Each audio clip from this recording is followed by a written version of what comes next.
తైర్హయైర్యుక్తే తతశ్వేతైర్హయైర్యుక్తే మహతి స్యందనే స్థితౌ మాధవః పాండవశ్చైవ దివ్యౌ శంఖౌ ప్రదద్మతు.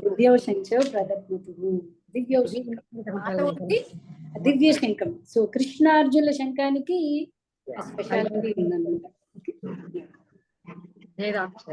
భౌతిక జగమునందలి భయమునకే భయమును కలిగించు ఆ ధ్వనిని వినినంతనే ద్వారకావాసులు భక్త రక్షకుడైన భగవానుని దర్శనాభిలాషులై వేగముగా అతని వైపునకు పరుగు తీసి, భగవద్గీతలో కూడా మనం చదువుతాం, కృష్ణుడు పాండవుల వైపు ఎప్పుడైతే శంఖాలు పూరించారో కౌరవుల హృదయాలన్నీ భయంతో దద్దరిల్లాయి, భీతిల్లాయి. ఓకే, కౌరవులు కూడా అటుపక్క నుంచి శంఖం ఊహించారు, ఇక్కడ వీళ్ళకి రియాక్షన్ ఏం లేదు. కానీ భక్తుడికి ఇప్పుడు చూడండి ఇక్కడ ఎలా వచ్చింది, భయమునకే భయమును కలిగించు ఆ ధ్వనిని వినినంతనే భక్తులు భయపడ్డారా? భక్తులు భయపడ్డారు. దర్శనాభిలాషులు వేగం హరే మన కృష్ణుడు వచ్చి వాడికి ఆనందం వస్తుంది. ఓకే, అలాగే భగవంతుడి గద చూసిన చక్రం చూసిన భక్తులకి ఆనందం, ఒక్క అసురులకే అవంటే భీతి. ఓకే, పురజనులు తమ తమ కానుకలను కూడి శ్రీకృష్ణుని చేరి పూర్ణకాముడును ఆత్మారాముడును స్వీయ శక్తిచే నిరంతరము ఇతరులకు సమస్తమును ఒసగువాడు అగు అతనికి వాటిని అర్పించిరి. అసలు ఎంత గొప్పగా రాశాడో చూడండి సుఖ మహర్షి. అందరు వచ్చి కానుకలు అర్పించారు కృష్ణుడికి అని చెప్పట్లేదు, అన్ని ఇచ్చింది యాక్చువల్లీ కృష్ణుడే. ఓకే, మనం సూర్యనారాయణ పూజ, సూర్యుడికి దీపం చూపిస్తుంది, లేదా చంద్రుడికి ఒనుగులు పోగంటుంది, అన్ని ఇస్తోంది సమస్త భగవంతుడే. సో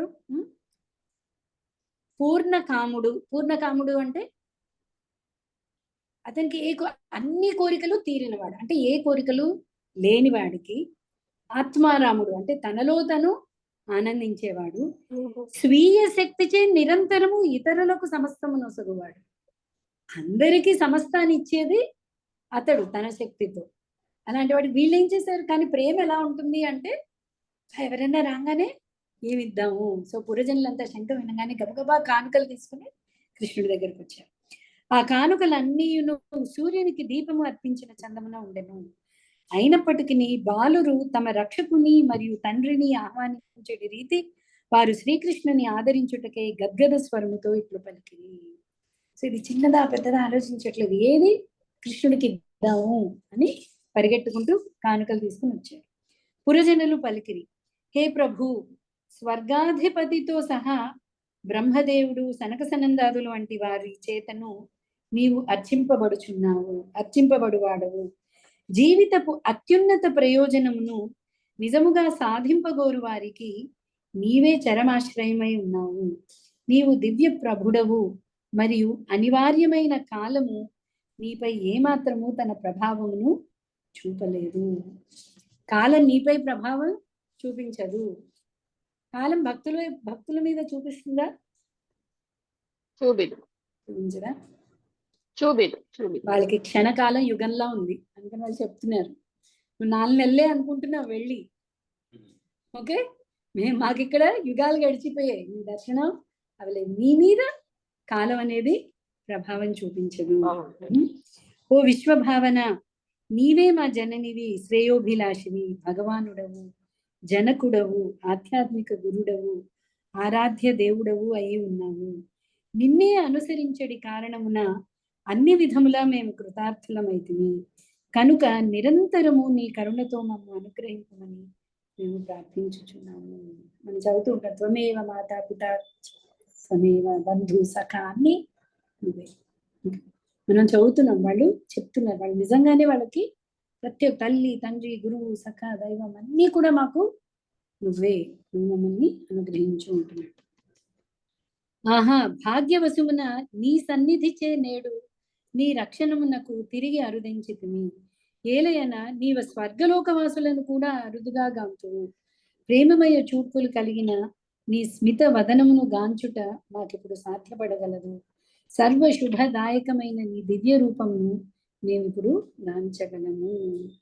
స్వర్గలోకవాసులకు కూడా నువ్వు నీ దర్శనాన్ని అంత సులభంగా ఇవ్వవు. దశమస్కందంలో చూసాం మనం, విష్ణుమూర్తికి కూడా అంత సులభంగా దొరకలేదు కృష్ణుడి యొక్క దర్శనం. నేను ఒక చాప్టర్ చదివాను, గుర్తుందా? విష్ణుమూర్తి కూడా ఒక పెద్ద ప్రణాళిక వేశాడు కృష్ణుడి దర్శనం అవ్వడానికి. సో స్వర్గవాసులకి దేవతలకి కూడా ఇంత సులభంగా లభ్యం అవుతుంది. నువ్వు మా మీద కరుణతో వచ్చావు, మాకు మళ్ళీ పోయిన ప్రాణం తిరిగి వచ్చింది, మళ్ళీ నీ రక్షణలోకి వచ్చేసాం మేము అంటున్నారు. ఓ అంబుజాక్ష, మిత్రులను బంధువులను కలుసుకొనుటకు నీవు మధురకు గాని బృందావనమునకు గాని లేక హస్తినాపురమునకు గాని వెడలినప్పుడు నీ అభావపు ప్రతిక్షణము మాకు లక్షలాది సంవత్సరములుగా తోచును. ఓ అచ్యుత, ఆ సమయమున సూర్యుడు లేనట్లుగా మా కన్నులు వ్యర్థములగును.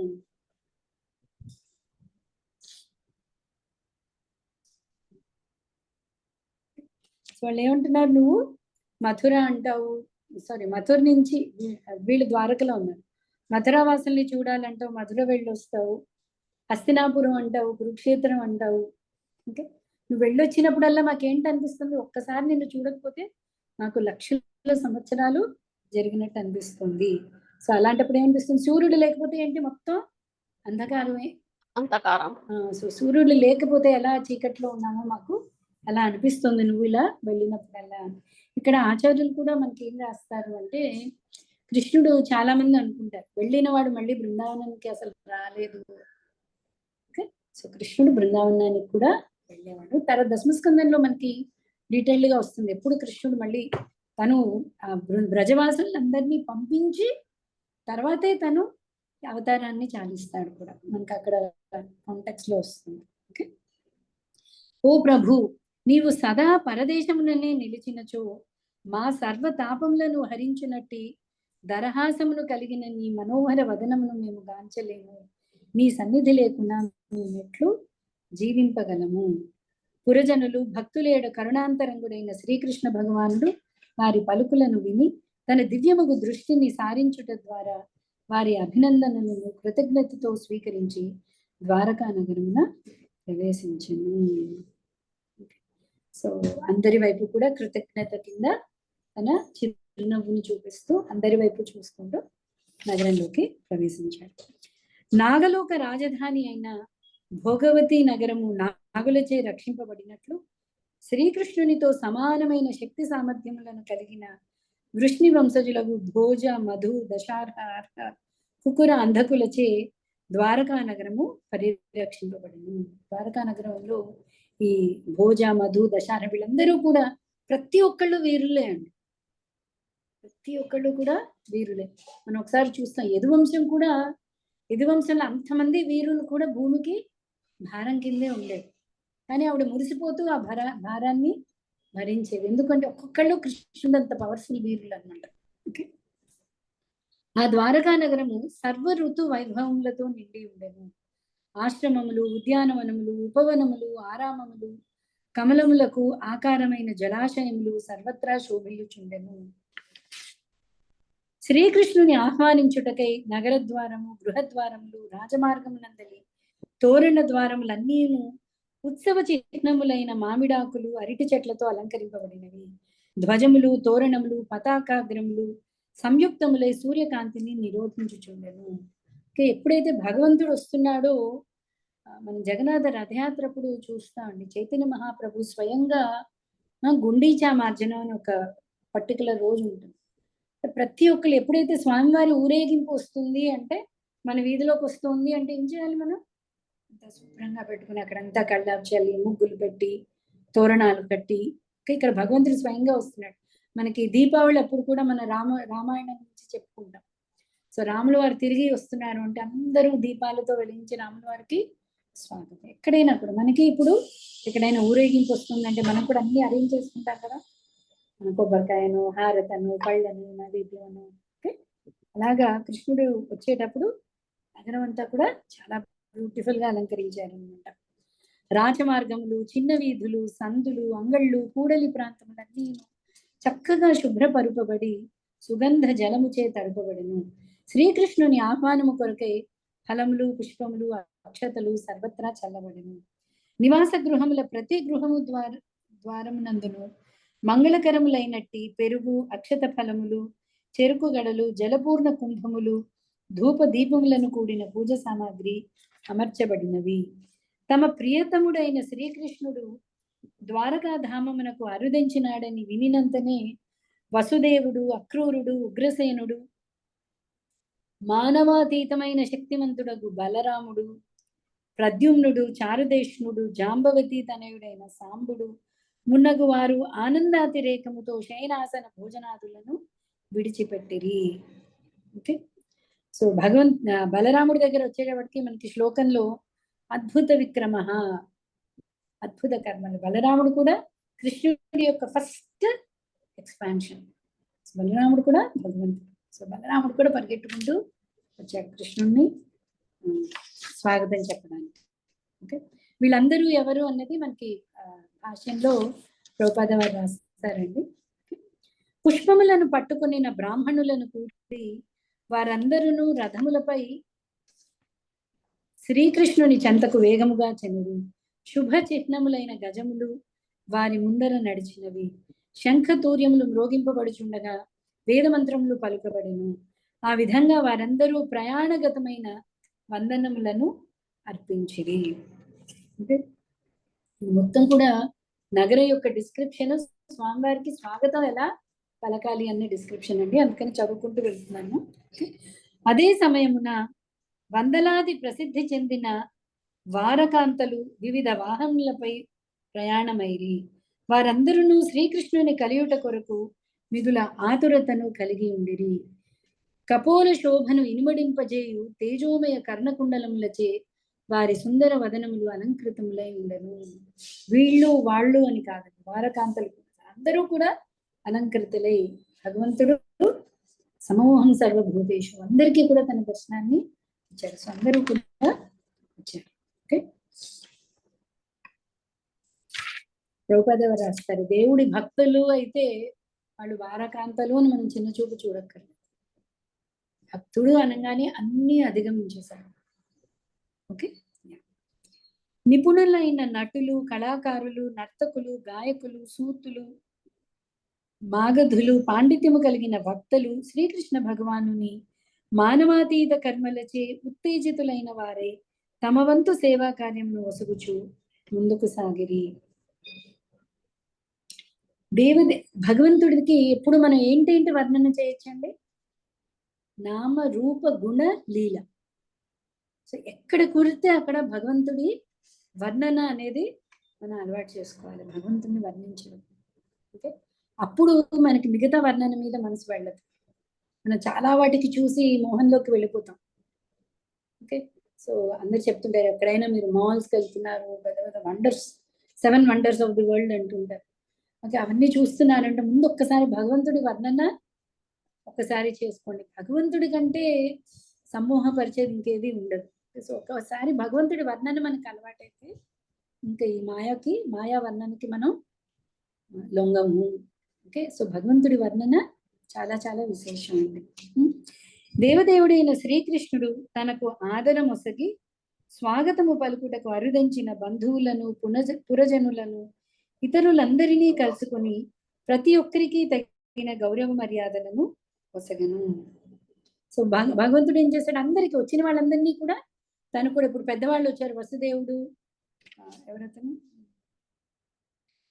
కంసుడు తండ్రి ఎవరు, ఉగ్రసేనుడు, వీళ్ళందరూ రాగానే కృష్ణుడు కూడా ఎదురు వెళ్ళి వాళ్ళందరికీ నమస్కరించి లేదా ఆలింగనం, స్వాగతం, షేక్ హ్యాండ్ అన్ని దానికి తగ రీతిగా కృష్ణుడు కూడా అందరికీ గౌరవ మర్యాదల్ని ఇచ్చాడన్నమాట. సర్వశక్తి సంపన్నుడైన శ్రీకృష్ణ భగవానుడు తన శిరమును వంచుట ద్వారా, అభివాదనల ద్వారా, అభినందనల ద్వారా, ఆలింగనము ద్వారా, కరచాలనము ద్వారా, దరహాస వీక్షణముల ద్వారా, ఆశ్వాసమును కూర్చుట ద్వారా, వరముల నొసగుట ద్వారా, అతి నీచ స్థాయికి చెందిన వారితో సహా అచ్చటకు చేరిన ప్రతి ఒక్కరిని అభినందించను. ఈ కృష్ణుడికి తిరిగి అభినందించడం అనేది చాలా ఫేవరెట్ క్రియ అండి. ఓకే, మన రాజస్వ యజ్ఞం అప్పుడు చెప్పుకున్నాం, గుర్తుందా? రాజస్వ యజ్ఞంలో కృష్ణుడు ఏ సేవ తీసుకున్నాడు అంటే అందరినీ స్వాగతించాడు.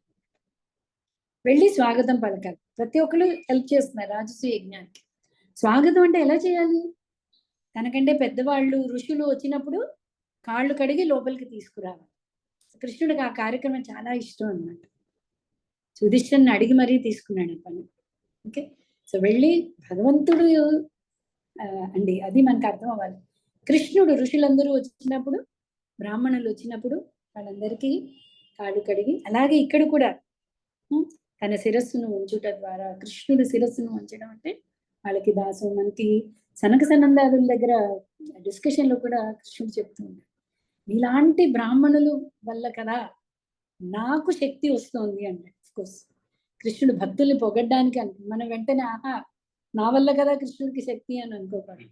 బ్రాహ్మడి వల్ల కదా కృష్ణుడికి శక్తి, మనం వెంటనే పడుకుంటాం అన్నమాట. ఓకే, కృష్ణుడు చెప్తున్నాడు ఇలాంటి భక్తుల వల్ల నాకు శక్తి వస్తుంది అని అంటున్నాడు. సో అలా కృష్ణుడు అందరినీ కూడా అభినందించాడు. ఆశీర్వాదములను నొసగుచు తన మహిమలను కీర్తించడి పత్ని సహిత వృద్ధ బ్రాహ్మణులను పెద్దవారైన బంధువులను కూడి తదుపరి శ్రీకృష్ణ భగవానుడు ద్వారకా నగరమున ప్రవేశించను. ఇతరులను ఆ దేవదేవుని మహిమలను కొనియాడిరి. శ్రీకృష్ణుడు రాజమార్గము గుండా చనున్నప్పుడు అతని దర్శనమునకై ద్వారకా నగర కులస్త్రీలు తమ తమ ప్రాసాదముల ఉపరి భాగం చేరిరి. అట్టి దర్శనమును వారు మహోత్సవంగా భావించిరి. సో కృష్ణుడు నడుస్తున్నప్పుడు ఇక్కడ హస్తినాపుర వాసులందరూ అలాగే పైన మేడపైకి చేరి అందరూ చూశారు కదా, అలాగే ఇక్కడ వీళ్ళందరూ కూడా కృష్ణుడు స్వాగతం పలకడానికి అందరూ ఆ భవనాల ప్రాకారాలు చేరి చూస్తున్నారు అన్నమాట. ద్వారకావాసులు సౌందర్య నిధి అయిన అచ్యుతుని నిత్యము గాంచుటకు అలవాటు పడినను ఎన్నడూను సంతృప్తి చెందలేదు. రోజు చూస్తున్నారు. భగవత్ ప్రేమ, భగవత్ సేవ అలాంటిది. ఇంకా చాలు అని అనిపించదు. ఇంకా ఏదైనా సరే ఇంకా ఇంకా ఇంకా ఇంకా ఓకే, భగవంత్ అంటే ఏదైనా సరే ఒక సాచురేషన్ ఉంటుంది. భగవంతుడి సేవ మాత్రం ఇంకా కావాలి, ఇంకా కావాలి, ఇంకా ఆనందం, ఇంకా సౌందర్యం, ఇంకా వర్ణన. ఓకే, సో వాళ్ళు అన్నిసార్లు ప్రతిరోజు కృష్ణుని చూస్తున్నారు, అయినా కూడా వాళ్ళు మళ్ళీ మళ్ళీ అదే ఆత్రంతో చూస్తాను. మన వ్రజభూమిలో కూడా అలాగే పొద్దున వెళ్తూ ఉన్నప్పుడు, కృష్ణుడు వెళ్తున్నప్పుడు చూశారు, మళ్ళీ ఎప్పుడు వస్తారా ఎప్పుడు వస్తారా ఎప్పుడు వస్తారా అని మళ్ళీ సాయంత్రం వచ్చేటప్పుడు మళ్ళీ పరిగెట్టుకుంటూ వస్తున్నాను. ఈ మధ్య టైంలో ఏం చేస్తున్నాను, వెళ్ళేటప్పుడు ఒక చూపు ఇచ్చేసి వెళ్ళుంటాడు కృష్ణుడు. అది చూసి మురిసిపోతూ వాళ్ళు మిగతా పనులన్నీ పూర్తి చేసుకునేవారు అన్నమాట. శ్రీకృష్ణుని వక్షస్థలము లక్ష్మీదేవికి నివాస స్థానము. సౌందర్య పిపాస కలిగిన నేత్రములకు అతని ముఖచంద్రము పానపాత్రము. అతని భుజములు లోకపాలురగు దేవతలకు విశ్రాంతి స్థానము. మరియు ఆ దేవదేవుని పాదపద్మములు అతనికి అన్యమగు విషయములను చర్చించుట గాని కీర్తించుట గాని చేయని శుద్ధ భక్తులకు ఆశ్రయస్థానము. సో భగవంతుడి పాదాలు దేనికి స్థానం? భక్తులకి. భక్తులకి ఆశ్రయం అదే. ఓకే, మనకి ధ్యాన శ్లోకాల్లో కూడా వస్తుంది. భగవంతుడి యొక్క మాల చూస్తే భక్తులని తన మాల కింద ధరించి ఉంటాడు భగవంతుడు. భగవంతుడికి కరెక్ట్ అలంకారం ఏంటి అంటే భక్తులు అన్నమాట. భక్తులని నిజమైన అలంకారం కింద తను తీసుకుంటున్నాడు. శ్రీకృష్ణుడు ద్వారకా నగర రాజమార్గము గుండా ప్రయాణించినప్పుడు సూర్య తేజము నుండి తెల్లని ఛత్రము అతని శిరమును రక్షించెను. తెల్లని చామరలు అర్ధవృత్తాకారములో వీచబడును. రహదారిలో పుష్పవృష్టి కురిసెను. అతని పీత వసనములు పూమాలలు అనునవి కారుమేఘము ఏకమారు సూర్యుడు చంద్రుడు విద్యుత్ తేజము ఇంద్రచాపములతో పరివృత్తమైనట్టి భావనను కలుగజేసను. అంటే కృష్ణుడు వస్తున్నప్పుడు మేఘాలకి, సూర్యుడు ఎలా ఉన్నాడు అంటే ఛత్రం అంట, దగ్గరగా మెరుస్తున్న ఛత్రం లాగా కనిపిస్తున్నాడు. ఓకే, మేఘాల మధ్య ఆ తేజస్సు కనిపిస్తున్నాడు. తెల్లని చామరలు వీస్తున్నప్పుడు అక్కడ కూడా యాక్చువల్లీ అర్జునుడు స్వయంగా వచ్చి వీచాడు. అక్కడ చదివాం కదా, కారు మేఘము ఏకమారు సూర్యుడు చంద్రుడు విద్యుత్ తేజము ఇంద్రచాపము. అంటే ఒకేసారి మేఘాల మధ్యలో సూర్యుడు చంద్రుడు, విద్యుత్ అంటే ఉరుములు మెరుపు, మెరుపు ఇంద్రధనస్సు వస్తే ఎలా ఉంటుందో కృష్ణుడు నడిచి వస్తుంటే అలా ఉందన్నమాట. ఓకే, తన పితృగృహమున ప్రవేశించినంతటా ఆ దేవదేవుడు అచటగల తల్లులచే ఆలింగనము చేసుకొనబడును. పిదప అతడు దేవకీదేవి అధ్యక్షతన గల వారికి అందరికీ శిరము వంచి నమస్కరించను. సో ముందు తల్లి దగ్గరికి వెళ్ళి తల్లులందరి దగ్గరికి వెళ్ళి నమస్కరించి వచ్చాడు. జనులందరూ తమ పుత్రుని ఆలింగనము చేసుకుని జననులందరూ తమ పుత్రుని ఆలింగనము చేసుకుని పిమ్మట అతనిని తమ అంకముపై కూర్చుండబెట్టుకునిరి. ప్రేమాతిరేకముచే వారి స్తనముల నుండి క్షీరము స్రవించును. వారు హర్ష విహ్వలురు కాగా వారి కన్నీరు దేవదేవుని తడిపివేసును. ఆ వాత్సల్యం చూడండి, తల్లుల వాత్సల్యం. కృష్ణుడికి పెద్దవాడు, 125 సంవత్సరాలు ఒళ్ళో కూర్చోబెట్టుకుంటున్నారు. ఆ ప్రేమకి వాళ్ళకి స్తన నుంచి క్షీరం వస్తుంది అనమాట. అంత ప్రేమ అది. సో ఇన్ని రోజుల తర్వాత చూస్తున్నారు, ఆ కళ్ళ నీళ్ళ కృష్ణుడు తడిచిపోయాడు. ఓకే, తదుపరి శ్రీకృష్ణుడు సమగ్రముగా పూర్ణమైనట్టి తన భవనములందు ప్రవేశించెను. వాటి యందు 16,000కు పైగా గల అతని పత్నులు వసించి ఉండిరి. శ్రీకృష్ణుడిని రాణులందరూ తమ నాథుడు బహుకాలము పిదప పరదేశము నుండి గృహమునకు తిరిగి వచ్చుటను గాంచి అంతరంగమున మహోత్సాహమును పొందిరి. వారందరూ ధ్యానము నుండి వెలికి వచ్చి ఆసనముల నుండి దిక్కున లేచి నిలబడిరి. సాంఘిక కట్టుబాటును అనుసరించి లజ్జావదనులై ముఖమును కప్పుకొని వారు విడియముగా అతనిని కాంచిరి. తల్లులు కాబట్టి ఒళ్ళో కూర్చోబెట్టి ప్రేమను వ్యక్తం చేస్తున్నారు. భార్యలు కదా, సో సాంఘిక అలవాట్లు కట్టుబడి వాళ్ళు హృదయంలోనే భగవంతుణ్ణి ఆలింగనం చేస్తున్నారు. లజ్జాపూరితులైన రాణులు అసాధ్యమగు విహ్వలత కారణమున తొలుత శ్రీకృష్ణుని తమ హృదయాంతరాళమునందు ఆలింగనం చేసుకొని పిదప దృష్టి చే అతనిని ఆలింగనం చేసుకుని ఆ పిదప తమ పుత్రులను అతని పరిష్వంగమునకై పంపిరి. కానీ ఓ భృగువర్య, వారెంతగా తమ భావములను నిరోధింప యత్నించినను వివశ్వతముచే అశ్రువులను రాల్చిరి. అంటే తర్వాత ముందు హృదయంలో ఆలింగనం, తర్వాత కళ్ళతో ఆలింగనం, తర్వాత పుత్రుల్ని పంపించారంట. పుత్రుల ద్వారా ఆలింగనం అనమాట. ఎంత ఓర్చుకుందాం అనుకున్నా కళ్ళల్లో ఆనంద భాష్పాలు వస్తున్నాయి రాణులకి. హస్తినాపుర స్త్రీలు ఈ భాగ్యం గురించే కొనియాడారు. ఎంత భాగ్యం కదా కృష్ణుడి యొక్క రాణులు.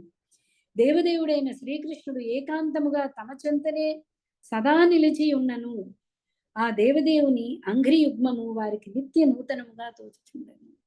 నిత్యం నేను చెప్పుకున్నాం కదా, భగవంతుడు ఎప్పుడు ఏ భార్యని వదిలి ఉండలేదు, నిత్యము సేవించుకుంటున్నారు. కానీ ప్రతిరోజు భగవంతుడి పాదాలు కొత్తగా చూస్తున్న అనుభవమే వాళ్ళకి. చంచల స్వభావ అయిన లక్ష్మీదేవియే అతని పాదపద్మములను వీడలేకున్నచో ఒకమారు ఆ పాదములకు శరణుజొచ్చిన పిమ్మట ఏ స్త్రీ అయినను ఎట్లు వాటికి దూరము కాగలదు. లక్ష్మి అక్కడ ఒక్కటే స్థిరంగా ఉంటుంది. ఆవిడకి చంచల అని పేరు. ఒక చోట నిలవదు లక్ష్మి. కానీ స్వామివారి పాదాలు దగ్గరకు వచ్చాక ఆవిడకి అక్కడి నుంచి వెళ్ళాలని అనిపించట్లేదు. లక్ష్మీదేవి, చంచలైన లక్ష్మీదేవియే వదలట్లేదు. ఒక్కసారి స్వామి పాదాలు చూస్తే ఎవరైనా అక్కడి నుంచి ఎలా వెళ్ళగలరు. రథ గజ తురగ పదాతిదళ సైన్య బలంతో విర్రవీగి భూభారముగా మారినట్టి రాజులను వధించి శ్రీకృష్ణ భగవానుడు ఉపశమనం పొందెను. వెదురు పొదల యందు రాపిడిని సృష్టించి తద్వారా అగ్నిని ప్రజ్వరిల్లజేయు వాయువు రీతి ఆ దేవదేవుడు ఎవరి పక్షమున్నను యుద్ధము చేయక కేవలము శక్తిమంతులైన రాజుల నడుమ వైరమును కల్పించగా వారు ఒకరితోనొకరు యుద్ధము చేసిరి. అన్ని చోట్ల కృష్ణుడు స్వయంగా చేశాడా, చేయలేదు? కృష్ణుడే మూలం. సూత్రే మణిగణ ఇవ అన్నాడు. ఒకటి ఒక మాల కింద ఉంది అంటే లోపల దారాన్ని నేనే. ఇక్కడ ఏం చెప్తున్నాడు, ఒక్కసారి ఆ రాపిడికి అగ్ని వచ్చింది. ఆ రాపిడి వచ్చేంత వరకు కృష్ణుడు స్వయంగా ఉన్నాడు. రాపిడి వచ్చాక ఏమైంది, ఒకళ్ళకొకళ్ళు యుద్ధం చేసుకున్నారు. ఆ నెపంతో మొత్తం భూభారాన్ని కృష్ణుడు వచ్చిన ముఖ్య ఉద్దేశాల్లో అదొకటి కదా. భూదేవి వెళ్ళి ప్రార్థించగా కృష్ణుడు వచ్చాడు, నేను వచ్చి భూభారం తగ్గిస్తాను. సో కురుక్షేత్ర యుద్ధ నెపం పెట్టుకుని ముందు కూడా చాలా సంహారం చేశాడు జరాసంధుడి దగ్గర. జరాసంధుడి దగ్గర 17 సార్లు. ఎందుకు అంటే అంత సైన్యం ఉంది జరాసంధుడి దగ్గర. మొత్తం అంతమంది అసురుల్ని పోషిస్తున్నాడు చూడండి జరాసంధుడు. వాళ్ళందరినీ అక్కడ సగం భూభారం అక్కడ అయిపోయింది. ఆ మిగతా భూభారం అంతా అసురులందరినీ కూడా కురుక్షేత్ర యుద్ధ నెపంతో అందరినీ సంహరించాడు కృష్ణుడు. ఆ దేవదేవుడైన శ్రీకృష్ణుడు తన నిర్హేతుక కరుణచే అంతరంగిక శక్తి ద్వారా ఈ నరలోకమున అవతరించి తాను ప్రాకృత కర్మలయందు నియక్తుడైనట్లుగా స్త్రీరత్నములతో క్రీడించను. ఇది మామూలు మనిషి కింద ఇంకా భార్య కబులు చెప్పడము లేదా కానుకలు తీసుకొచ్చేయడము, మామూలు ఒక భర్త భార్యతో కబులు చెప్పిన రీతిగా కృష్ణుడు కూడా నరలోకమును అవతరించి పర్ఫెక్ట్ హస్బెండ్ అండి కృష్ణుడు. పర్ఫెక్ట్ తండ్రి. పిల్లలందరినీ ఎక్కించుకునేవాడు, భుజం మీద ఎక్కించి ఆడించేవాడు. ఓకే, సో రాణులకి సహాయం చేసేవాడు అన్నమాట. సో కదా అంటే అక్కడ కూడా మళ్ళీ అంటే పర్ఫెక్ట్ గా పాత్ర పోషణ చేశాడు కృష్ణుడు. రాణుల సుందర హాసములు, క్రీగంటి చూపులు అమలములు మరియు ఉత్తేజకరములైనను భంగముతో మన్మథుడే తన ధనస్సును త్యజించినట్లుగా చేసి అతనిని వారు జయింపగలిగినను, ధీరుడైన పరమశివుడే వారిచే సమ్మోహితుడు కాగలిగినను వారు తమ హావ భావ ఆకర్షణలచే శ్రీకృష్ణుని ఇంద్రియములను కలత పెట్టలేకపోయారు. అంటే మన్మధుడు కూడా కృష్ణుడి ముందు తల ఉంచుకున్నాడు. వీళ్ళు పాపం సర్వ కృష్ణుడిని ప్లీజ్ చేద్దామని ఎంత అలంకారం ఏం చేసినా కృష్ణుడు ఏంటండి ఆత్మారాముడు. ఇంకోటి ఏంటి చదువు ఇక్కడ, ఏ కోరిక లేనివాడు. ఓకే, సో కృష్ణుడి గురించి ఎందుకు ఇంతమంది భార్యలు, ఎందుకు ఈ రాసలీల, ఎందుకు ఈ గోపికలు అనే వాళ్ళకి ఇక్కడ ఆన్సర్ ఏంటి, రాణులు కూడా ఒక్కొక్కళ్ళు ఎంత సౌందర్యం ఉంది, లక్ష్మీదేవుడు, సాక్షాత్ లక్ష్మీదేవుడు వారు. ఓకే, ఇక్కడ కూడా కృష్ణుడు కానీ ఆత్మారాముడు, పూర్తిగా శాంతంగా ఉన్నవాడు. ఓకే,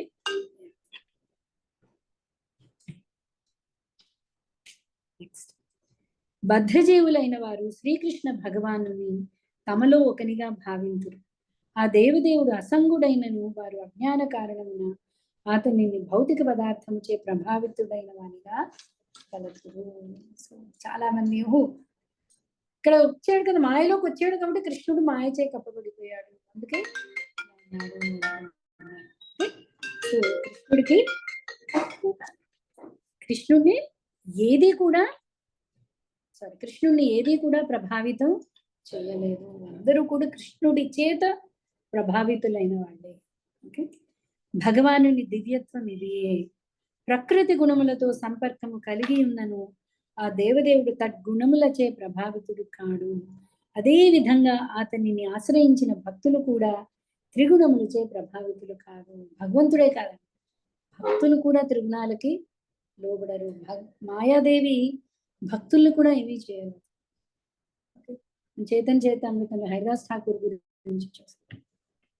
ఓకే, ఒక వారకాంతాన్ని పంపిస్తారు అతని భక్తిని డిస్టర్బ్ చేయడానికి. హరిదాస్ ఠాకూర్ భక్తులే లొంగలు, భగవంతుడు ఎక్కడ? ఓకే, భగవంతుడు ఎంత అంటే గుణాలకి అతీతుడు. భక్తులు కూడా గుణాలకి అతీతుడు. భక్తులు కూడా గుణ ప్రభావితం అనేది వారిపైన ఉండదు. అబలలు సరళ స్వభావులు అయిన రాణులు తమ నాథుడైన శ్రీకృష్ణుడు తమనే అనుసరించుచు తమ వశమున నిలిచి ఉన్నాడని నిక్కముగా తలచిరి. నాస్తికులైన అంటే ప్రతి ఒక్కళ్ళు అనుకుంటున్నారు, ఆహా నన్నే అనుసరిస్తున్నాడు, నా మాట వింటున్నాడు నా భర్త అని అనుకున్నారు ప్రతి రాణులు. ఓకే, నాస్తికులైన వారు అతనిని పరమ నియామకునిగా ఎరుగలేని సందమున వారందరూ తమ భర్త యొక్క మహిమల విస్తారమును ఎరగకుండిరి. నా మాట వింటున్నాడు, పత్ని విధేయుడు అని అనుకుంటున్నారే కానీ అతని యొక్క మహిమల వాళ్ళు తెలుసుకోలేదు. దేని వల్ల? ప్రేమ. ఓకే,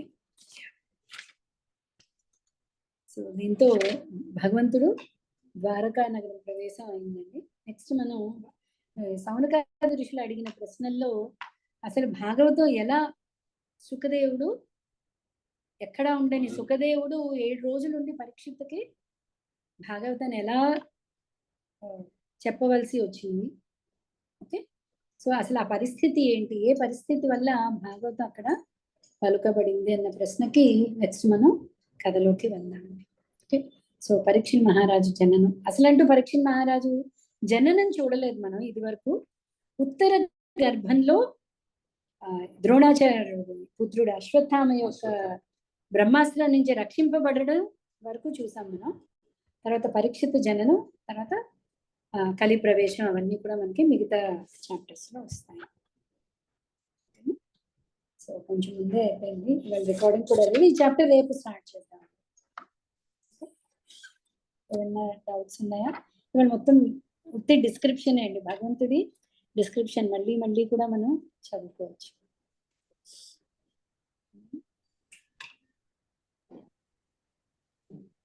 ఏ డౌట్స్ లేదు అంటే రేపు కలుద్దామండి మళ్ళీ. వాంఛాకల్పతరుభ్యశ్చ కృపా సింధుభ్య ఏవ చ పతితానాం పావనేభ్యో వైష్ణవేభ్యో నమో నమః. अनंत कोटि वैष्णव वृंद की जय। ग्रंथराज श्रीमद् भागवतम की जय, श्रीमद् भगवद गीता की जय, श्रील प्रभुपाद की जय। हरे कृष्णा अनिता। हरे कृष्ण। हरे कृष्ण।